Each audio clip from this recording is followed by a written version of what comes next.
Ay, Nay. Saan po ang lakad nyo? Ha? Lalak po ako ng gulay po sa bahay. Ano po yaan? Galian po. Galyang? Iyak po talaga, ma. Kaya po kung iniisip ko, umiyak po ako. Dati po kasama ko yung mister ko nagtatrabaho. Opo. Tapos Ngayon po mag-isa na lang po ako. Naintindihan ko po, Nanay. Ramdam ko po yung hirap nyo, Nanay Marilo. Kung gaano kahirap na mag-isa. Sabi nyo nga dati, kasama nyo po sa hirap pagginhawa. Siya nagbibit-bit. Siguro kung kasama nyo ngayon, Nanay, hindi kayo ang magbibit-bit Opo, nito. siya po ang nagbibit-bit. Si Mister. Pero ngayon, kayo ang nagbibit-bit. Kayo na lahat ang gumagawa. Dahil hindi nga Pagdating ko po. po sa bahay, magluluto po ako ng pagkain. Kanina po umaga, bago ako umalis, pinakain ko, lininis ko po yung sugat niya. Bago kayo umalis ng bahay, Nanay Sabi ko sa kanya, Marilo. kahit mainit na araw, uuwi ako mamaya. Sabi ko po sa kanya. Malayo pa po ang pinanggalingan nyo, Nanay? Opo, doon po sa kabilang, ano po. Dulo. Opo. Oh my. Tapos po, ang ano po sa kanya, yung bawal, nagsatsar ng ano, mga electric pan o kaya kasi may radio contact po siya, barangay tanod po kasi siya eh. Kaya lang po natanggal na po siya dahil di na po siya makapagtrabaho doon. So wala na siyang extra income. Sana nakita paano merong makatulong, Nanay Marilo. So Nanay Marilo, pag uwi niyo mamaya, magsasaing pa kayo. Opo. Mag-prepare pa kayo ng pagkain para kay tatay. Opo. Kasi hindi siya makakilos. At mga anak nyo nasa Ewan ko po, eskwelahan. umuwi kanina po yung mga anak ko galing. Gamot naman po siya galing na sa doktor niya. Yung iniinom niya po, gatas. Yung libre. Libreng gamot na nahihingi. Ang kailangan niya, gatas.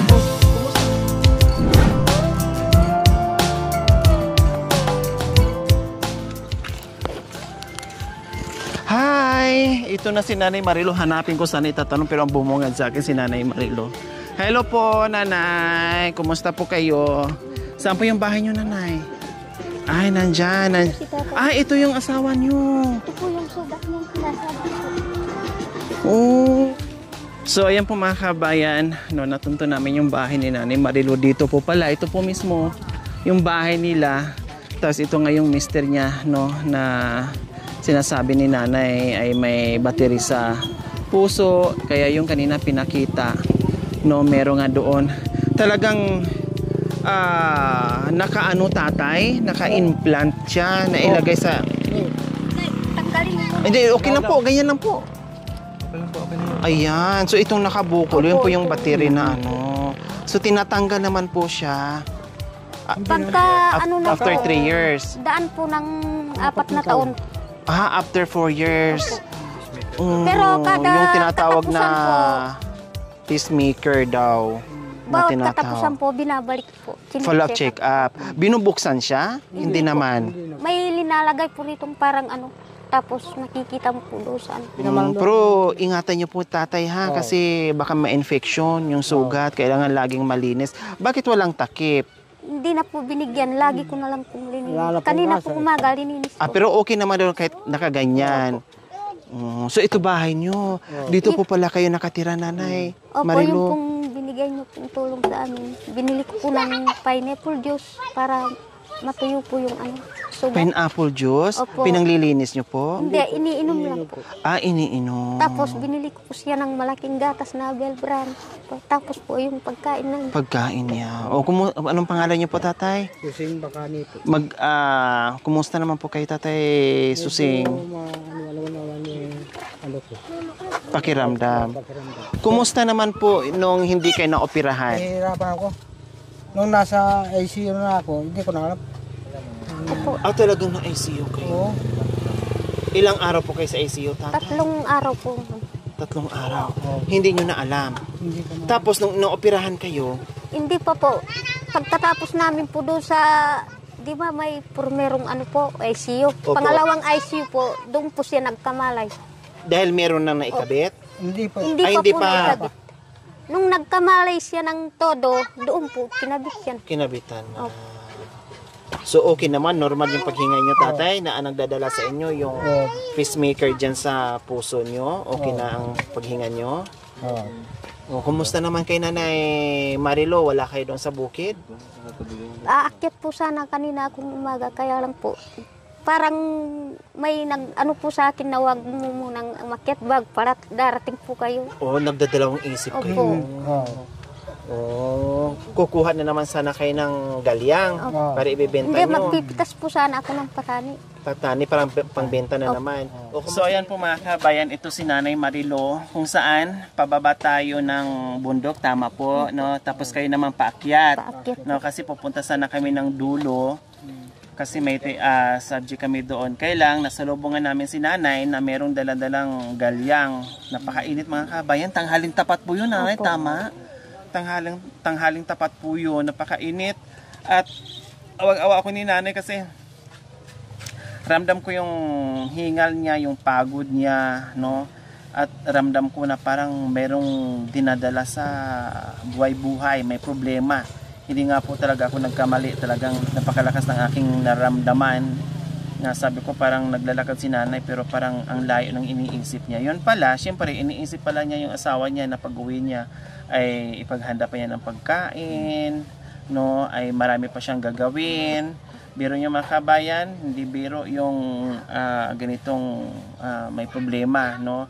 Buti lang kahit papaano ay nalagyan ng pacemaker, kung tawagin mga kabayan. Yun ang nagsisilbing buhay ni tatay para makahinga o madugtungan yung buhay niya. Tatay Susing, hindi po kayo makakapagtrabaho? Hindi po. Hindi.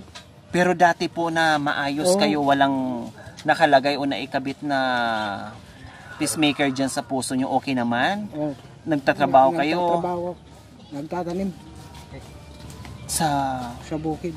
Ilang taon na po kayo hindi nakadalaw doon sa taniman nyo noon na dating yung pinupuntahan? Medyo matagal-tagal na po. Mula kayo nakabitan? Na-miss nyo na po tatay? Gusto nga pong sumama, kaya lang po bawal din po sa kanya yung maglakad. Mapagod? Mapagod. Baka hingalin kayo? Sasabog daw.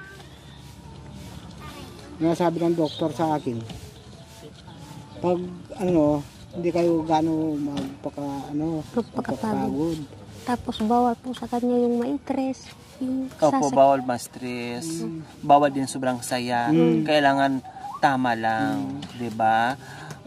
Swerte mo Tatay Susing kasi si Nanay, no, nagkaroon ka ng asawa na napakasipag, na kayang harapin yung hamon ng buhay, 'di ba? Kahit sobrang hirap, sabi nga ni Nanay, kung hindi ka lang daw nagkakasakit, talagang ikaw daw ang gumagawa sa bukid. Kaya lang walang choice, walang ibang paraan, kaya si Nanay ngayon ang gumagawa. Kaya napakaswerte niyo po tatay. Anong mensahe niyo po sa asawa niyo, napakabait sa inyo at napakasipag? Talagang po siya, pinakamamahal ko yan. Mahal na mahal niyo po Tatay Susing. Kasi yung hirap na ginawa niya sa akin, siya ay Ito po yung nagpapasan ng Kayo po ang nagpapasan sa hirap ngayon sa pamilya. Sa nagkasakit siya po. Dahil mula nung nagkasakit si Tatay Susing. Wow. O di ba po mga kabayan, no, napakahirap. Pero ganun pa man, nandito si Nanay, no, na hindi sumusuko. At syempre, kailangan ni Nanay lang talaga na hindi magkasakit dahil wala nang ibang inaasahan, dahil pondido na yung padidi pamilya, yung haligi ng tahanan, yung ilaw na lang ng tahanan ang kumikilos, no. Sana bigyan pa ng lakas si Nanay at mahabang buhay para habang nabubay din si tatay, syempre ay nakaalalay sa kanya. Yung pagkain nyo ayos naman. Ayos naman. Pag inom ng tubig ayos naman po. Hindi kayo hinihingal. Hindi po. Yung pagtulog nyo ayos naman po. Ayos naman po. Parang normal, parang ganun lang. Parang normal po. Ang bawal lang, bawal mapagod, bawal magkilos-kilos. Baka daw sa sabog Tatay Susing? Sabi ng doktor? Bak lumakad siya po ng malayo. Tapos yung kung mayroon siya Baka sasabog yung puso. may stress. Yun po. Pag sumabog, kundi wala na. Mamamatay po. Kaya sabi po ng doktor, ingatan po daw. Huwag mo pa babayaan si Tatay Susing dahil yung linagay natin sa kanya, delikado. Bawal po sa kanya yung mag-charger ng mga... Saka yung Anong bawal po nanay? Mag-charger po ng Cellphone? Opo. Tapos dahil may radio contact po siya, ako po yung nagsasaksak. Kung may Halimbawa karga- mga kuryente, mm, electric fan, bawal, o mga cellphone, bawal, Opo, yung bawal. magsindi ng ilaw. bawal. Ewan ko kung Kasi may contact radiation ba ang tawag doon, kuryente. No. Diyos ko mga kabay, delikado pala Ang dami palang bawal, no, delikado. Kailangan talaga naka-remind po kayo palagi kay tatay, nanay. Pag pumupunta naman po ako sa bukid, pinagbibilinan ko po siya, wag mong galawin ito, wag kang kinikilos mo dyan. sinigong ko po yun. Sino po kasama niyo po sa bukid, nanay, pag nagpupunta kayo? Kayo na lang Kung talaga? wala pong klase yung mga bata, Kasama niyo po. Pero pag meron, talagang kayo lang ang ako lang po. aakyat doon? Oh. Katulad po bukas ng umaga, ako lang po aakyat dahil may pasok po yung mga bata. Opo, kumusta naman po nung nakaraan? Anong biniling ulam niyo po kay Tatay Susing? Bumili po ako ng tilapia, saka Wow. galunggong. Wow, anong ginawa niyo po sa tilapia? Sinigang ko po. Sinigang. Kasi bawas sa kanya prito, kaya sinigang. O sa galunggong, anong ginawa niyo? Sinabaw rin. Sinabaw ko rin Sinabaw po. din. Linagyan ko po ng petsay, saka kamatis. O anong balita mo kay tatay? Anong tinanong niya sa iyo nung pag-uwi mo? Sabi niya, tignan mo kung di kita tinuro doon sa bukid natin. Walang Tama swerteng dumating sa'yo.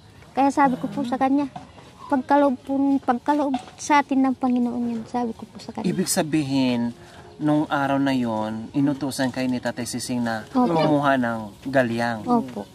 Tapos, Tapos na yun pala, Opo. yung pag-utos ni tatay, yung galyang na yun, na yung napagod ka, pero napalitan pala ng saya Opo, at biyaya. napalitan po. Then nakasalubong kita. Opo.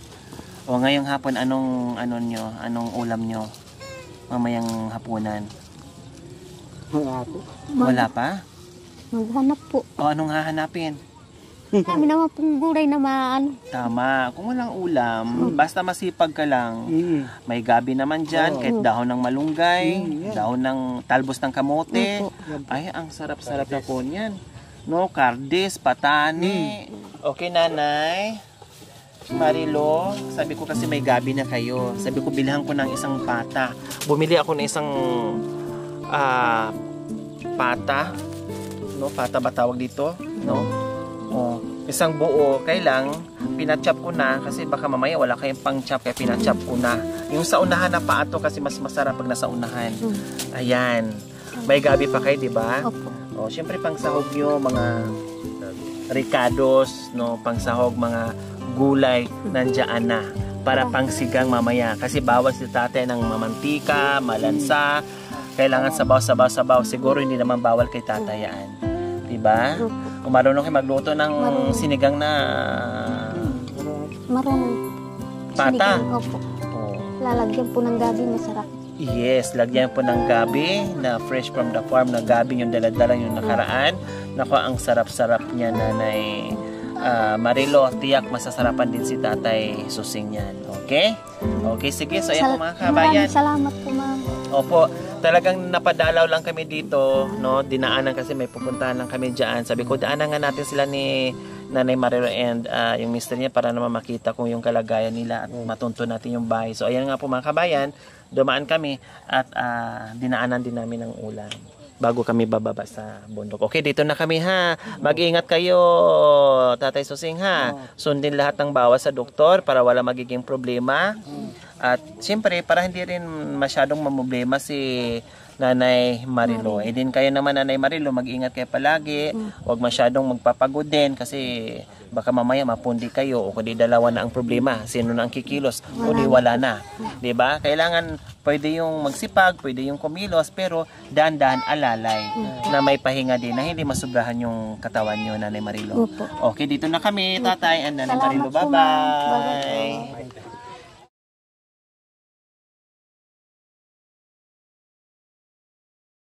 Okay. Oh, Nanay. Salamat po.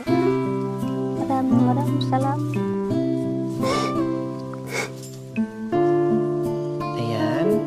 Bili ka ng kailangan yung Nanay. Dahil napakadakilang yung Nanay, napakaliit yung tao, no? Pero hindi ka napapagod. Paaralin yung mga anak nyo. Doon pa lang napahanga na ako sa inyo kahit gaano kahirap yung buhay, hindi nyo nakakalimutan magpaaral sa mga anak nyo. Yung hirap mo ngayon, hindi ka umaangal. Tuloy-tuloy pa rin, Nanay, kaya deserve mo mabigyan ng pagmamahal, Nanay Marilo. O magkano po yan, Nanay Marilo? Bilangin nyo po.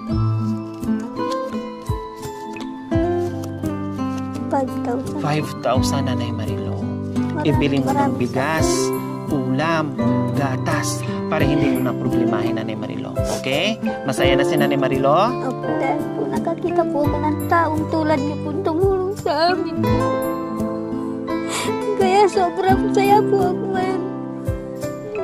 Maraming salamat po sa inyo. Walang anuman po, Nanay Marilo. Na kahit pa paano, Nanay Marilo, pag-uwi mo ng bahay, no, na makaginhawa ka man lang. Matutuwa po ngayon ang mister ko, ma'am. Okay, so ayan po mga kabayan. Ay, Diyos ko, nakakadurog ng puso. No, ito yung goal natin. Grabe yung hirap nila dito sa kabundukan. Dugot pawis ang binubuhis nila dito sa kabundukan, mga kabayan. Ito lang yung pwede nating iganti sa kanila, no, kung bakit nakakabili tayo ng mga gulay, mga masasarap na mga prutas at iba pang mga kalakal dahil po sa kasipagan po nila yung mga kabayan. So nandito tayo, umaakyat, hinahalughog natin bawat kabundukan dito, no, na tirahan ng mga katutubong aitas para kahit papaano ay mabigyan din natin sila ng saya. Reward, kunting pagmamahal, kunting kasiyahan o kunting presa sa mga tulad nila na talagang deserve mabigyan at napakasipag. Hindi mo matatawaran yung sipag nila dito sa kabundukan, mga kabayan.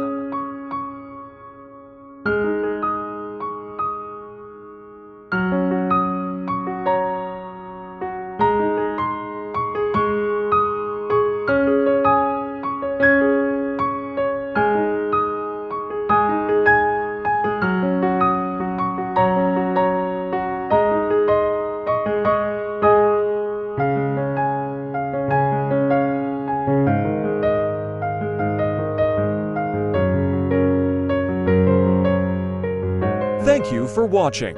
Don't forget to like, share, and subscribe.